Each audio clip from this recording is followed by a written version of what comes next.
Bom dia, galera vascaína.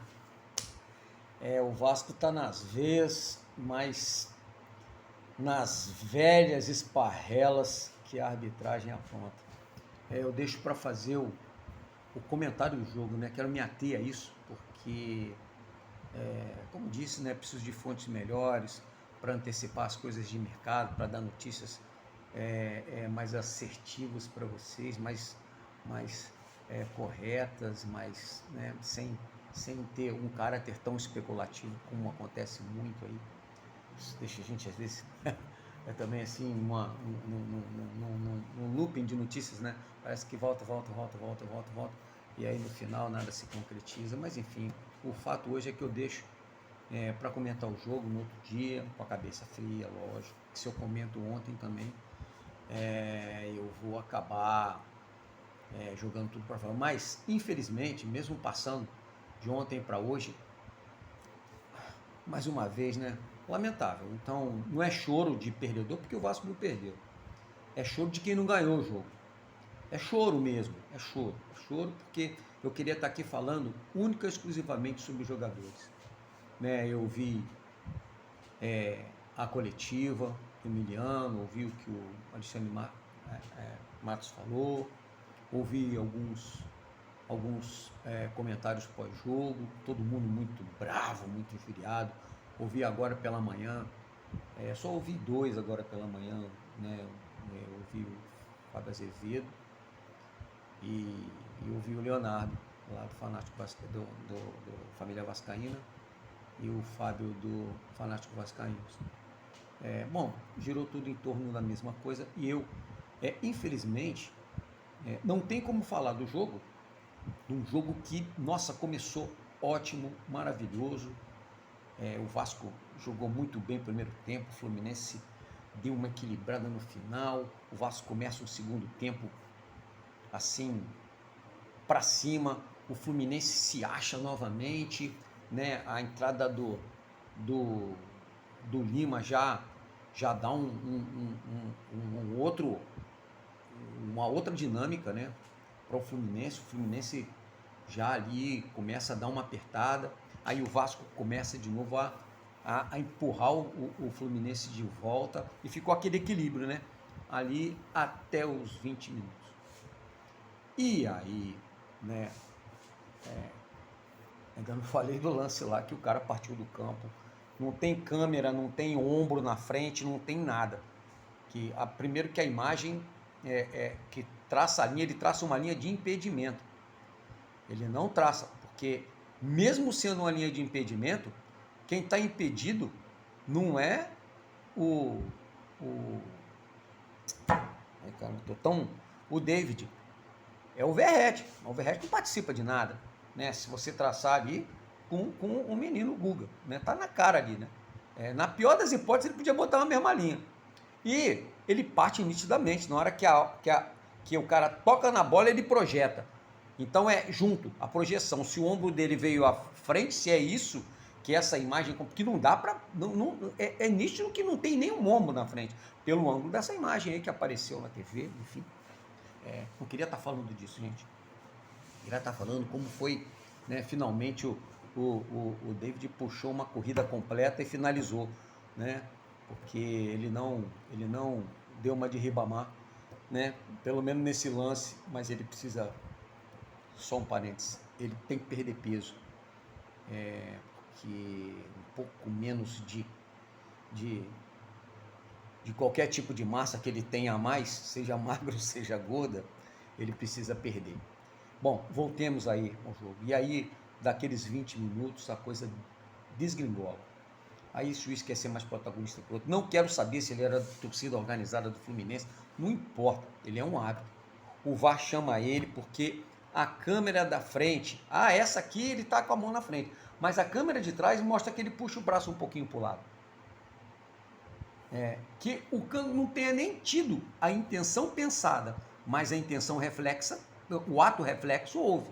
Ele fica meio de lado e impede. A bola pode ser que passasse por ali, né? Ele inclina ele não é só a mão, ele inclina o corpo também, né? É reflexo, ele vai pular na direção da bola. Quando ele tem essa atitude, ele já está interceptando a bola com a ajuda na mão, mas a mão pega um pouquinho para a esquerda dele, e é ali onde a bola ia passar. A inclinação do corpo ali, ela ia passar na conta. Se o Fábio ia pegar ou não, não sei. O Fábio não estava fora do lance, mas a bola ia no gol e ela ia passar bem em cima. Ali pode ser que a visão dele fosse ofuscada e ele ir um pouco mais para o lado e fugir da bola, ao invés de ir em encontro à bola. Mas bom, daí, aí vem todos aqueles lances. O pênalti que eles alegam lá do Medel, poxa, a bola bateu no joelho do Medel e foi na mão, diferente do lance do Cano. O Verratti é puxado.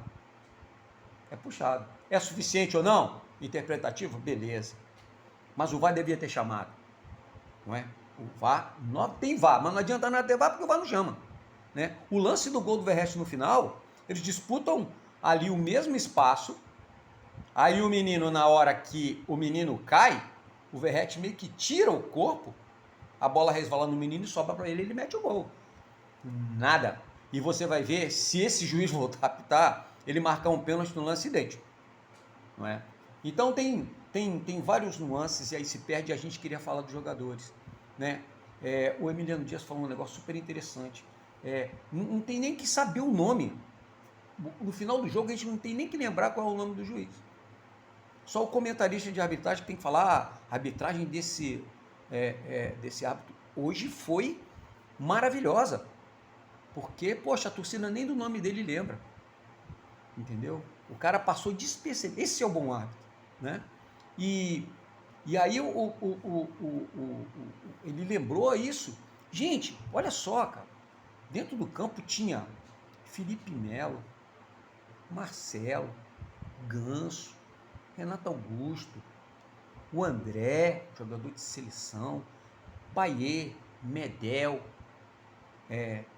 pelo lado do Vasco, o Galdames, quero falar dele, né, porque passou muito despercebido, mas ele foi importantíssimo ali, né?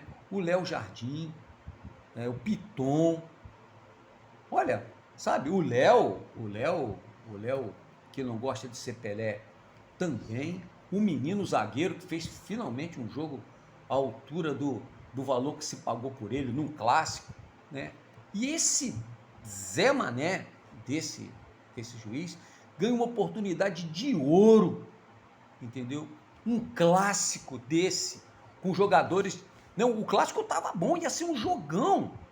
Um jogão, ele matou o jogo, ele acabou com o jogo. O Fluminense não ia deixar, né, que o Vasco, né, por exemplo, se tivesse sido convertido aquele gol do David, por exemplo, o Fluminense ia partir para cima. Sabe como que o Diniz ele botava 5 atacantes e ia partir para cima e o Vasco se virasse. Entendeu? Então, ele deixou de ter uma baita de uma partida, né? Que ele passaria despercebido, o nome dele ia estar lá em cima, ele ia apitar, acho que quase todos os outros clássicos que inventassem ali da federação, porque está acabando os juízes. E é o que o Matos falou, tem que arrumar um juiz de fora e tomar outro tipo de providência. Eu não queria estar falando disso, eu queria falar de jogo, eu deixo para o dia seguinte para falar de jogo. Mas vamos ver o que a gente pode aproveitar aí, né? Eu falei até do David, que se ele perder peso, pode ser que, né, você vê que ele tem uma boa visão de ir em direção da bola quando é lançado. Ele é um cara que ele tem essa boa noção. Né? O Verratti foi garçom, muitas vezes ele lança uma bola para o Paulinho, ele lança para o David, ele toca para uma bola boa também ali para o Piton, ou outra para o Payet, né? Então o Verratti ontem jogou bem, cara, jogou bem pra caramba. Ele foi, mas nossa, aí o jogador perde um pouco a cabeça. O jogador, ele desestabilizou todo mundo. E na hora que ele está preocupado em ver um empurra, as pessoas ele se defendendo, em vez de chamar no canto e dar uma bronca verbal, expulsou o Medel e o me fugiu o nome do menino, Santos, o menino do zagueiro do Fluminense, que depois os dois estavam lá. Porra, mas o que a gente fez? A gente empurrou o outro, a gente não, né? E nem eles estavam entendendo. Tentaram segurar até o zagueiro do Fluminense para ele não sair. Ele e o Medel queriam fazer um protesto ali, não sair de campo, né? Mas o André mete as duas mãos no peito do do Zé Gabriel ali, ele já estava com amarelo. E o juiz ele ignorou o lance. E o VAR podia ter chamado. Na verdade, porque é lance para cartão vermelho. Então, eu acho que a gente devia estar falando aí desses jogadores, né? O Fluminense teve os seus momentos. O Fluminense, nossa, ia ser um bom jogo. Ia ser um jogo assim, chegou a ter, né, um bom jogo, né? Mas o juiz resolveu que o jogo bom tinha que parar por ali e ele que tinha que ser o protagonista. Do lado do Vasco, a zaga foi perfeita, exceto uma distração no escanteio que o cara cabeceou ali pro chão, que foi esse zagueiro que foi expulso. Teve mais umas finalizações, né, do Arias, e uma outra que ele tira com o pé, acho que também foi do Arias. Mas o jogo se resumiu nisso, o Fluminense fazendo aquele jogo dele. O Vasco chega no primeiro tempo a ter um domínio que geralmente é do Fluminense. O Fluminense entregou a bola pro Vasco, né? Na realidade, não sei se quis dar uma estocada daquela, né? Deixando o Vasco se sentir à vontade com a bola e pegando um contra-ataque, porque o contra-ataque do Fluminense, apesar de não ter o Keno, com Arias podia dar um bom caldo, na verdade. Então ele deixou um jogo. Agora eu queria destacar o Paulinho, o Paulo Henrique, eu não sei, ele tem aquela arrancada dele, mas eu acho que ou ele está chegando cansado, porque, por exemplo, aquela bola que o Verratti lança para ele, que ele sai lá de trás, na hora que ele chega, ele tenta cruzar, ele está sem perna, ele joga em cima do cara, ele podia dar um corte, né? Então, quando falta oxigênio, né, o raciocínio também falha, né? Mas de qualquer jeito não foi ruim por ali. E eu não vou nem falar substituição, a entrada do Adson, sabe, as substituições que foram feitas, porque na realidade o Rossi, que entra no lugar do Payet, não surgiram lá grande efeito. O Vasco não perdeu a pegada, perdeu o cérebro a hora que saiu o Payet, porque o Payet também não adiantava mais deixar o Payet ali, porque realmente o Payet já não estava, o Payet estava muito cansado mentalmente de tanto reclamar. Eu ouvi o cara dizendo que o Payet já pegou mania de jogador brasileiro, que quer reclamar de... Mas, gente, quem é que não reclama de um juiz daquele? Os jogadores não colaboram, que pressionam o cara. Mas, pelo amor de Deus, pressionar o cara, aquilo se é feito com todo juiz. O juiz de pulso mantém o jogo. E todo jogo os jogadores reclamam. Ou parece que lá na Europa ninguém reclama de nada, né?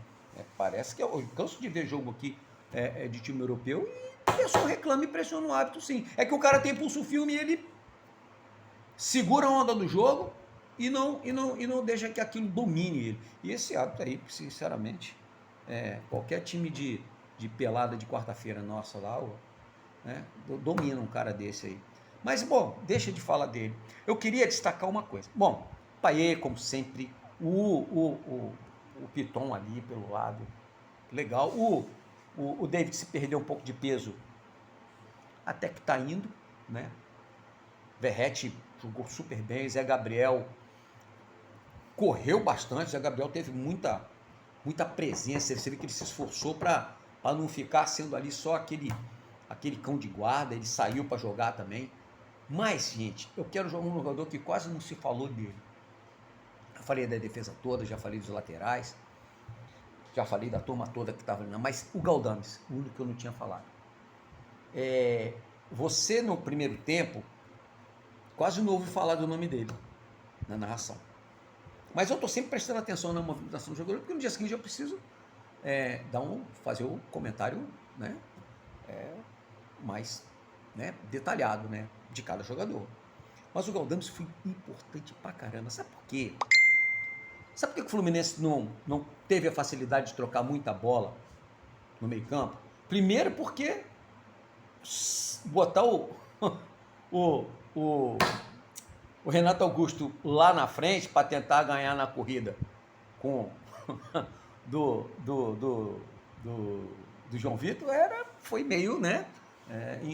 Sim, eu acho que foi a única falha ali na escalação mas o Galdames, ele impediu, observe bem isso, quem puder ver de novo os lances, ele pediu troca de passe do Fluminense.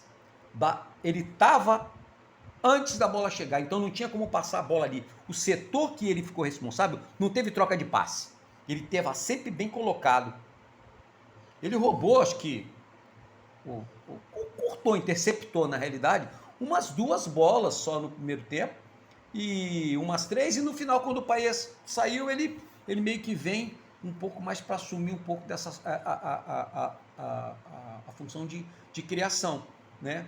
É até uma boa opção. Você vê que o Vasco não ficou muito fora né, sem cérebro completamente, né? Mas ele foi muito importante. O cara que se coloca bem, ele nem aparece no jogo, com toques na bola, mas ele sem a bola foi fundamental, fundamental.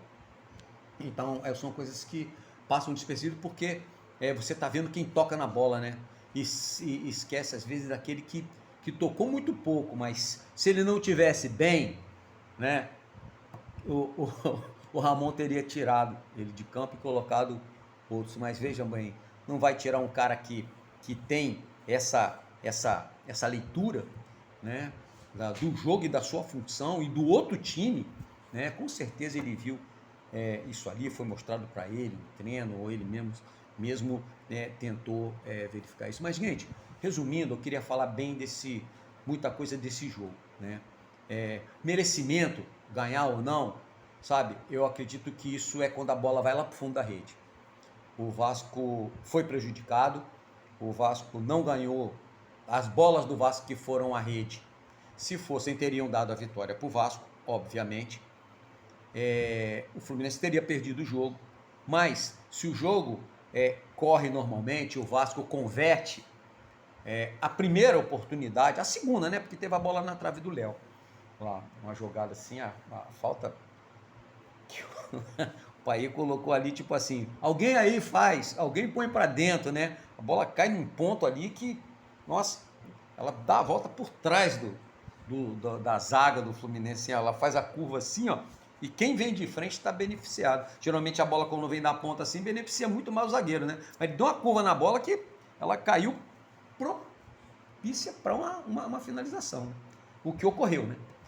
Mas eu vou. É isso, eu queria mesmo ter destacado um jogo que o Fluminense, se acontece aquele gol, ou do Léo se entra, ou mesmo do coisa, o jogo mudaria de figura. Que o Fluminense, quando começa perdendo um jogo, é um time mais perigoso do que ele já é. Porque tem jogadores à altura, um time, né, que tem solução para cada situação que ele passa no jogo, né?